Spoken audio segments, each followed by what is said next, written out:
7 o'clock on the nose. Are you ready? Good. Good to have everybody here for our February meeting. Is there a preacher in the house? I didn't have anybody scheduled that I know of tonight. Here If comes there's one right not- here. What? Here comes one right there.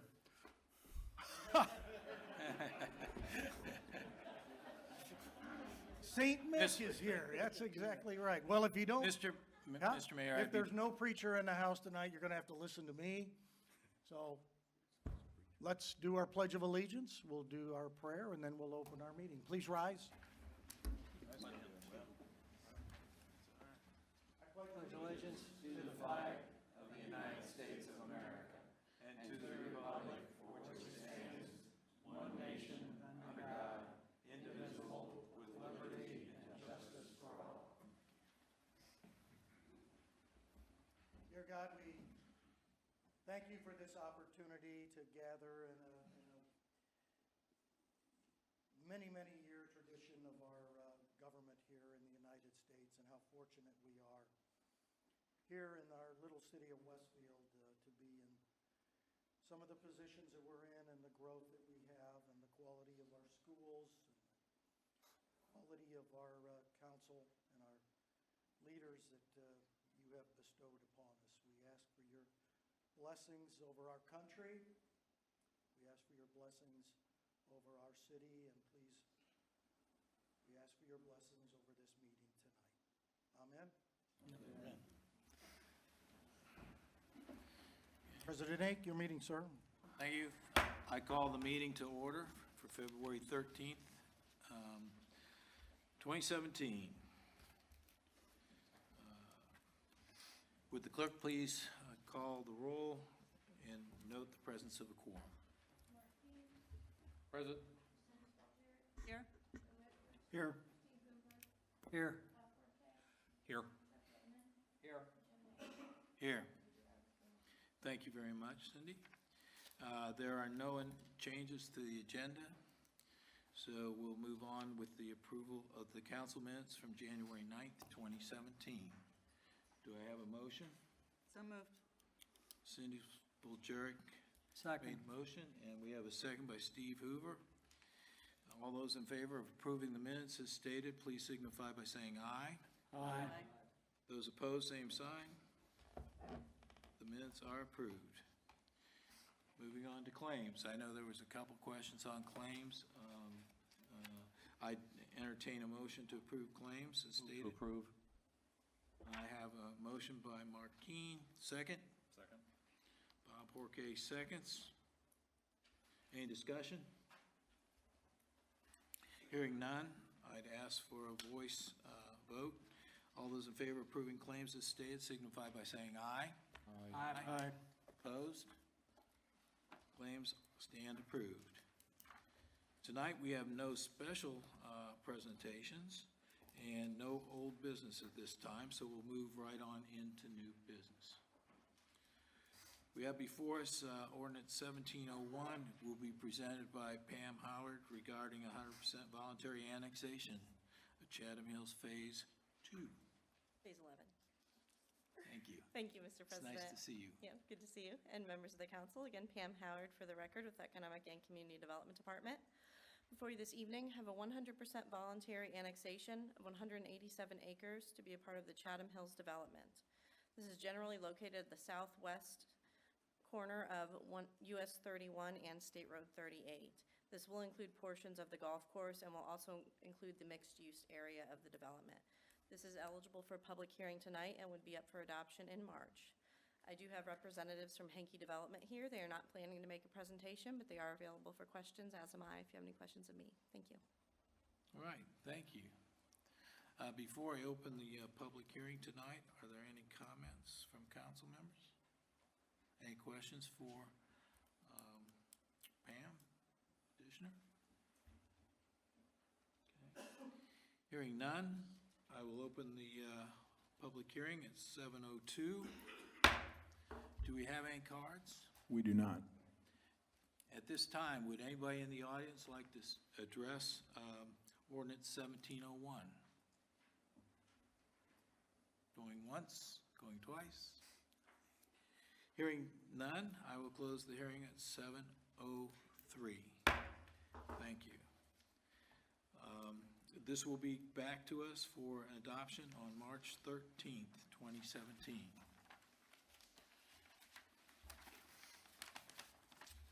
The second item under old business is ordinance 1702, Belmont Woods rezone from AGSF1 to SF2, presented by our none other than Pam Howard. Thank you.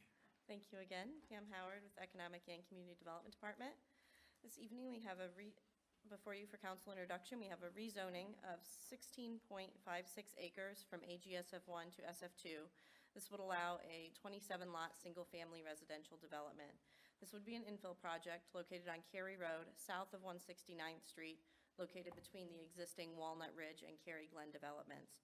David Weekly Homes is the applicant for this project.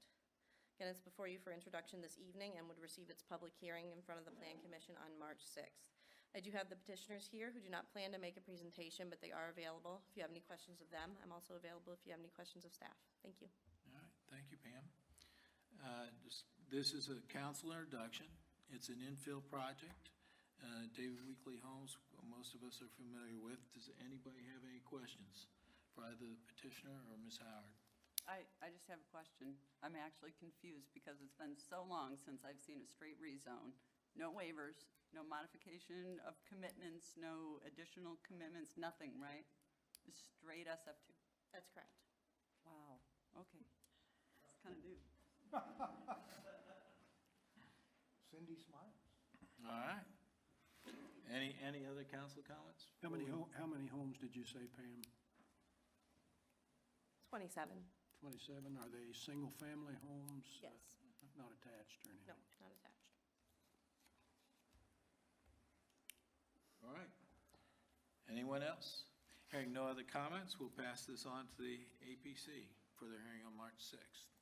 Thank you. Next on our agenda is ordinance 1703, Chatham Hills Center Planned Unit Development, presented by Amanda. Good evening, President and members of the council.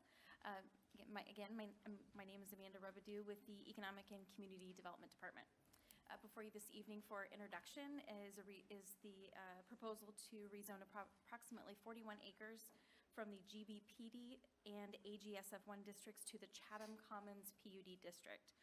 For your reference, the parcels that would be included in this PUD are located directly on the northwest corner of US 31 and 191st Street. This request would accommodate a commercial retail development as seen here on the concept plan.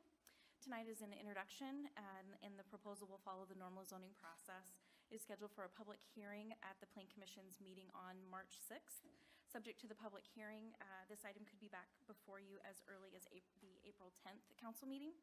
The petitioner, Steve Hinkie, is here and would like to make a presentation.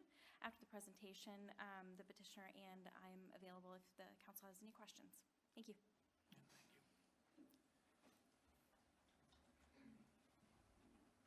Good evening. Good My name evening. is Steve Hankey. I reside at 3524 Club Estates Drive. I am here this evening on behalf of Hankey Development in Chatham Hills. We are seeking approval of a PUD and want to introduce that to you and explain a little bit about what it is. What we have accumulated here is on the corner of 31, excuse me, I don't have my red pointer, I have my goose laser, but this is the, of course, the new interchange at 31. This is 191st Street coming across here.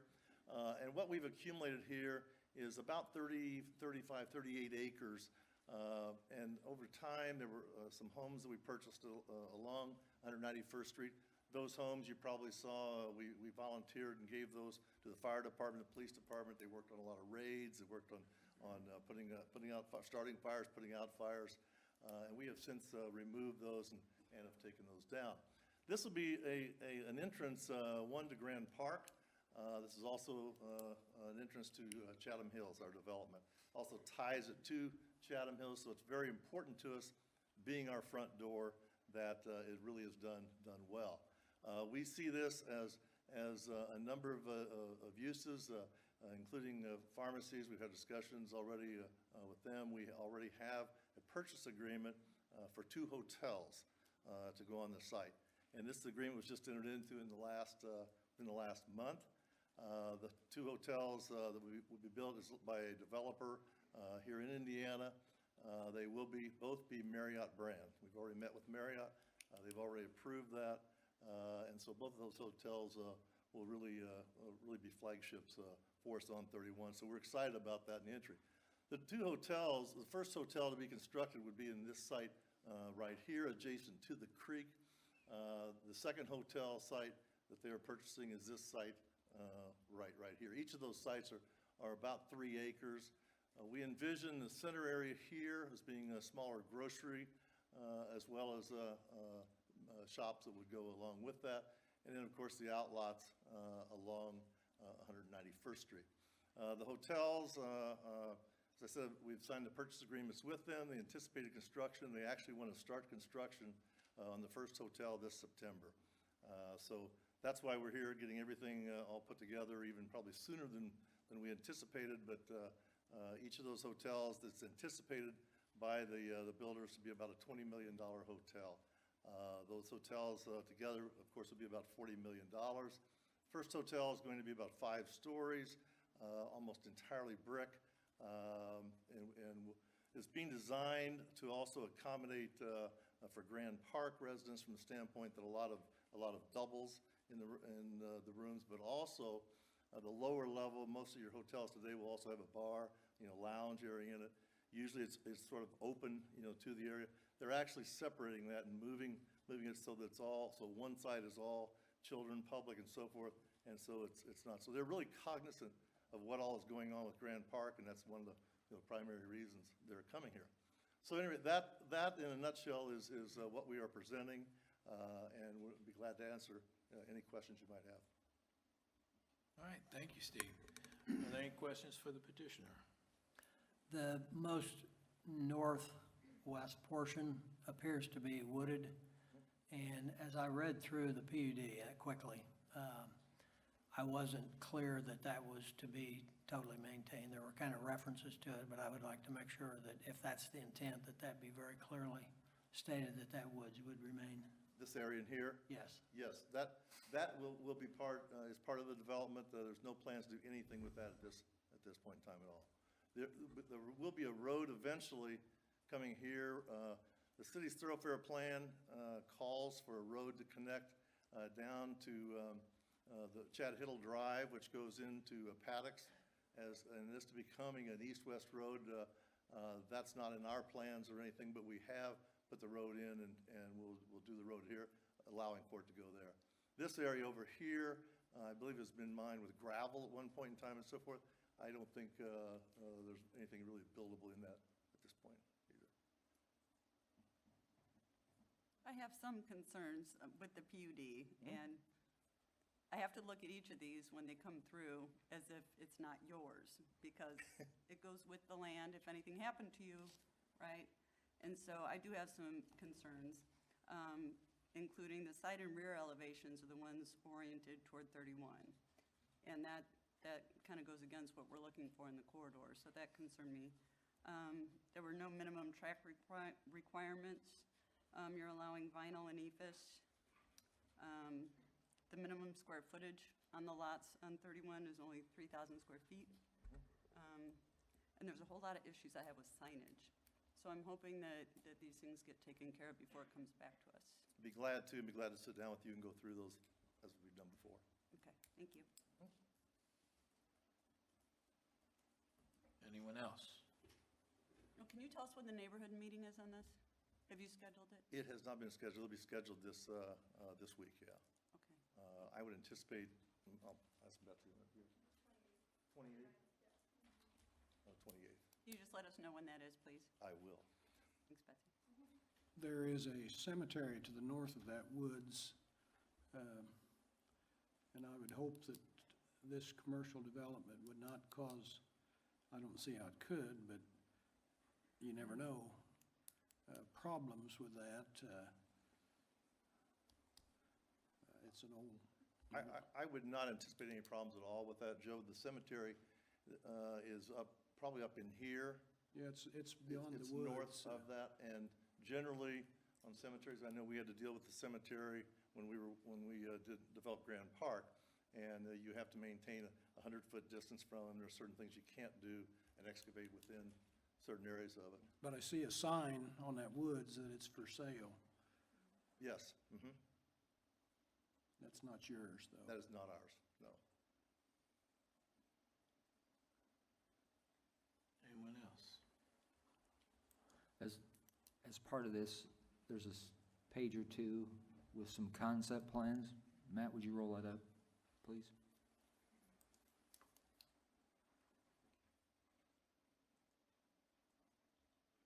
Character exhibit, sorry.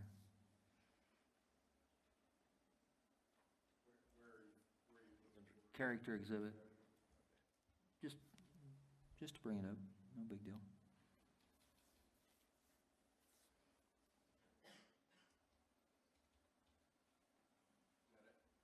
Yes. So that would be representative of a typical five-story hotel. Yes, it would be. In fact, I think that is a very close representative of a hotel that they just did in Bloomington, which is about a five-story hotel, all brick, Spring Hill Suites, downtown Bloomington. Yes, So, again, something similar. very good, yes. Thank you.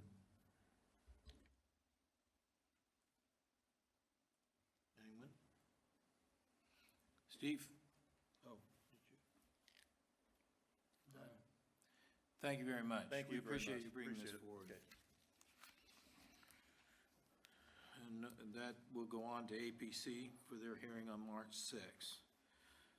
Now we have Resolution 17-102, amending personnel policies, procedures, and benefits manual. Is Todd, Brian, you're going to Certainly. present that? Certainly. There's minor changes to this policy, and some of it has to do with military personnel and leave of absence. That's the primary change from Yes. last year to this year. But generally, every year, we have a policy and procedures manual that comes before you for approval. The main difference in this edition, rather than last year's, deals with military folks on leave.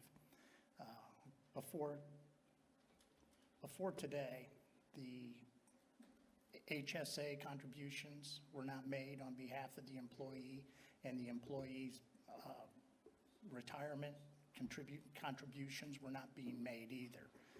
This resolution would adopt the policy and procedures manual that would include a provision so that the city would be contributing to the HSA for the deployed individual, as well as the retirement accounts from the city. We believe this is probably the appropriate thing to do. It's in the budget, and currently, I believe it only affects one firefighter. But it's something that we believe ought to be in the policy and procedures moving forward. Thank you. Personally, I think this is the right thing to do for our men and women that serve our country, and I'm very pleased that it was recognized as a need. So those are my comments. Anybody else? All right, this is up for adoption consideration tonight. Could I have a motion? Move to approve Resolution 17-102. Thank you. I have a motion by Steve Hoover. Do I have a second? Second. Second. Joe Edwards, second. Okay, we'll just take a voice vote on the resolution. All those in favor of approving Resolution 17-102 as stated, please signify by saying aye. Aye. Those opposed? Motion carries 7-0. Thank you, council. At this time, residents who wish to address the council on items not on the agenda may do so at the present time. Do we have any cards, Matthew? I have no cards. No cards. Once again, I would open up the mic if anybody has some comments for this evening. Seeing none, then we'll close that opportunity. Council, do you have any comments? Steve, do you have anything from the APC? APC met February 6th. Several items on the agenda. Woodland PUD received a did not receive a favorable or an unfavorable recommendation. There were not enough votes to get either of those, so it moved forward to the council at that time with no recommendation. Schofield Farms subdivision, a development plan and a site plan with some waivers was approved. And Hart Commercial Park subdivision, a site plan, had a public hearing, there was no comment, and that was also approved by the APC. That was it. Thank you. Any other council comments? We have the open, or not the open.gov, but the Oversight Committee has met on January the 30th, the last time, and I have spoke to the City Council President of Noblesville, Greg O'Connor, and also the Mayor of Fishers, and they are using open.gov this year. But they're in their infancy in doing that, and so I don't know that they can render a genuine opinion on that until they go through a year. One of the things that Tammy has suggested is that we have a demonstration for several people of that here, and she's working on that now, and there'll be a meeting, and Greenwood has used this for a good period of time now, and so I'm gonna go down and see how they do it, what it gives us, and how we might be improved by it without a lot of extra labor and work and that sort of thing. The other thing that's under consideration, and no decision has been made on this, is there is a kind of what's called an employee hotline, and we're under some pressure to do that. I have some questions about just how that would work, and I think it needs more vetting before we adopt anything like that. They're going through the different departments and trying to improve process as money moves through and make sure we don't have conflicts of interest and that sort of thing, and then everything's handled properly. So that's what the Oversight Committee is doing right now. And we ought to be either doing it or not doing it pretty strong by the midpoint of the year, one way or the other. All right, Joe, do you have a date yet for your trip? I do not, but I would hope that I would not travel alone. I don't think you will. Okay. So keep me informed about that, and All we'll right. make sure. But Some it has of to us be may be- something practical and to our advantage All right. to do. Well, thank you for your effort in that regard. I appreciate your report tonight. Anyone else? Just a quick thing, we're going to try something with our counselors called Counselor Connect, or something similar to that anyway. Just an informal way for people to get a chance in their district to meet their counselor, and hopefully both of the at-large counselors. Again, really informal kind of thing. We're going to have our first one with Dr. Keene. He's our guinea pig, and that will be at Cary Ridge Elementary, Wink, March wink. 7th at 7 o'clock. So those in District 1, if you're interested, put that on your calendar if you want to come and hang out with 3 really super fun counselors. Thank you for that, Cindy. That's very good. We should get that on the city calendar as well, so we'll make sure. Jim, that I have a gets couple done. comments I'd like to make. Thank you. Since one of the items was withdrawn from the agenda tonight, and none of us really know what's going to happen with the Woodwind project going forward, I would like to make a couple comments about that right now. First, I just want to start off by expressing my appreciation to everybody over the last few months. It's been a hot topic, but when I met with residents on both sides of the issue, so to speak, I found them extremely well-informed, gracious, civil, and focused on discussing the issue. I can't say the same when I read online comments, and I would certainly hope that the people in the audience and anyone else would talk to people about Westfield's a place where we have civility and respect for people. We discuss issues, we don't throw stones, and we don't go after individuals. And it's very disheartening to see that crop up when issues as important as Woodwind is to a lot of people come along. So I would hope that we would be bigger than what appears to be common on the national scene and continue to have respect for each other, talk about issues, and respect each other's opinions, and respect each other's positions. The people up here and the people on the APC work so long and so hard for the betterment of this community. They deserve the respect and the civility that, well, they just deserve it. But I also want to say one other thing. I don't want this to go by the boards. The schools are overcrowded. In 2015-16 school year, the schools noticed that the housing stock was such that we were getting a lot of kids in from at the intermediate, middle school, and high school, and those buildings are overcrowded, and whether or not Woodwind passed or didn't pass, goes away, comes back, there's still a significant need for a building referendum to add on to the high school, to the intermediate school, and the middle school. And I don't want that to be lost on the general public. Referendums do supersede TIFs for those people who read the online blogs too and realize a lot of people don't understand referendums, TIFs, or tax abatements or tax caps. But the referendum would apply to everybody within the township. All businesses, whether they're in the TIF or outside, will pay a referendum tax. I talked to Nick before the meeting. They're structuring the debts so that the majority of debt on the present high school debt, present elementary debt, will start going away about the same time the new debt comes on. So they're really trying to phase that so it will have a minimum impact on the residents. But additions to the schools are absolutely necessary. They're out of space, overcrowded, and I have to take partial blame because it caught me by surprise that we weren't having elementary kids move in. We were having intermediate middle school kids move in. And if anyone hasn't seen the demographic study done by the schools, you may be surprised that in about 4 years, elementary population could start declining in Westfield. And a lot of that's attributable to the housing mix. So the high schools, the intermediate schools need space.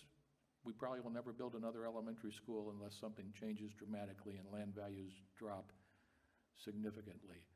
But don't think because of Woodwind not being here that the schools still aren't pressured with enrollment issues. I thank you, Mark, for your kind words and explaining that to the general public as well. Chuck Lehman. Mr. President, I'd like to make a comment. We, at the end of last year in the fourth quarter, when I was serving in your seat, I contacted the presidents of the other city councils in Hamilton County, and we got together for a luncheon and discussed mutual opportunities, concerns, and it was a good meeting. And we decided that it would be good to continue that. So, as you well know, and I appreciate your efforts, we actually hosted a meeting, a joint meeting of invited the other city council presidents and vice presidents to come out and have lunch with us here. We discussed mutual concerns, public safety, how we can further work together to advance some issues and concerns, opportunities here. So I thought it was really good. Just wanted to report that so that both our counselors and I'm putting together a complete report on the issues, the topics, and the kind of enthusiastic things that we discussed. So it's all positive. We see that continuing, and we particularly focused on things, just so you know, in Hamilton County, it appears that we are all of us as taxing units are sending more dollars down to the State House than we're getting back, particularly in our schools. Our educational system, we're at somewhat of a disadvantage, we think, because we're out here sending $1 down and getting maybe, depends on which system it is, but getting back 70, 80 cents or less. So we're all very aware of our hurdles and our challenges, and we think that by working together we may have a little stronger voice, and the mayor has been very involved with the other mayors of these cities, so we felt it was a really good opportunity to work together as council. So thank you for taking the lead, Mr. Mayor. I know that you've been doing that for several years, and it was really an encouragement, and I believe in March, we're going to go down to Carmel and do a little rotation. So that will continue, and I'll keep you up to speed, counselors, on what those topics were. Thank you. Thank you, Mr. Lehman. The only thing I would add to comments, well, I have two briefly, but there is more that we live in a divided society. Our country's been through this before. I remember the 60s and the anti-war demonstrations, and we are a divided country in so many ways. But so many people focus on that which divides us. We need to think of what unites us. We have just such great commonalities and wonderful opportunities in this community to come together and support each other, and we can align ourselves with what we know and our commonalities, and that way we can unite and go forward. So I just want to leave you with that thought. The other thing is, and this ties in, is tomorrow's Valentine's Day. So I'd just like to wish everybody a wonderful, happy time tomorrow. I know the restaurants will be crowded and everybody will go out, but consider your loved ones and give them a hug, and happy Valentine's Day to everybody that's here. Mr. Mayor. I like these short agendas. I'm hearing some wise remarks out of the council. This is fantastic to hear some of these thoughts. Very well done. Hey, a week ago Saturday, our Parks Department pulled off another Melt the Trail on a blustery day. Our world-famous award-winning announcer, Jeff Bowler, did an outstanding job out there in the cold. You did not see me run, did you, Jeff? Nor will you ever. There were over 300 people there. Great tradition that will continue. I'd like to bring your attention to April 29th. The Parks Department is sponsoring a daddy and daughter dance here in the city. And I'm going to ask if granddaughters are eligible for that. I don't think she's not here tonight, so she is? Granddaughter, good. I'm going to do that. I saw David Rubin walking through City Services earlier last week from Land Collective. Huge set of plans in his arms, which I'm sure were the construction documents for the Grand Junction Plaza. So we'll be pouring over those, won't we, Jeremy? And hopefully beginning, if we can see, we got to take down some trees by March because of bats. Is that right? That's true. Before March. Okay, so you're going to start probably seeing some trees coming down there along the creek. But don't panic, don't yell at us. We have to take the trees down to return the ditch to its natural state. And we'll put more trees back than we take down. I assure you of that, so that'll be good. Speaking of downtown, I've seen several comments coming over from next door about some of the traffic congestion at Union and 32 with our inadequate turn lanes and just narrowness there. I mean, we only have one direction or one lane in each direction. We have done a thorough study throughout really downtown from East Street to Poplar, and out of that study came the Poplar Street roundabout. We were able to incorporate that into the US 31 project. But we are once again working towards seeing what we can do to widen 32 through town so we can get adequate turn lanes there at Union Street. So we're renewing the effort back to NDOT. They've got some new leadership down there to begin working on that. What I'd like to probably represent that report in the next couple months to the Grand Junction Task Group downtown. So any of the residents will put it out, but any of the residents that we're asking on next door, what are we going to do about the downtown? It needs to be, the traffic needs to be taken care of. Watch for that so that we can begin the process of asking NDOT to work with us on that section of highway. A new police officer hit the street. Well, hit the street he already was, but in a new way. Taylor McCorkle he was our community service officer, traded his yellow lights for red and blue lights, so he has little more authority if you knew Taylor, but we've been able to add a new body, another number to Joel's department out there.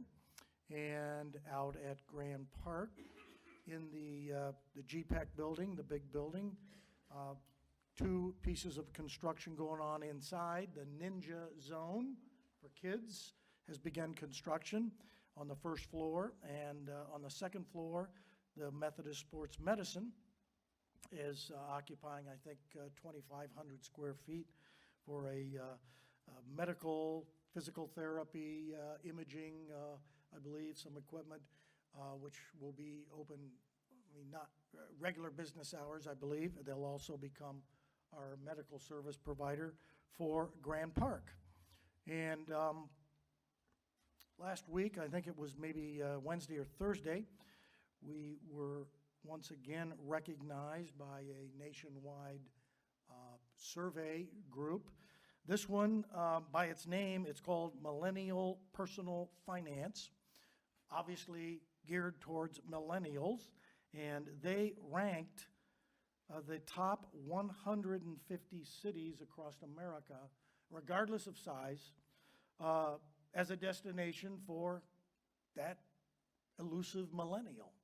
And it was ranked on unemployment rate, percentage of residents within the age of 25 and 34,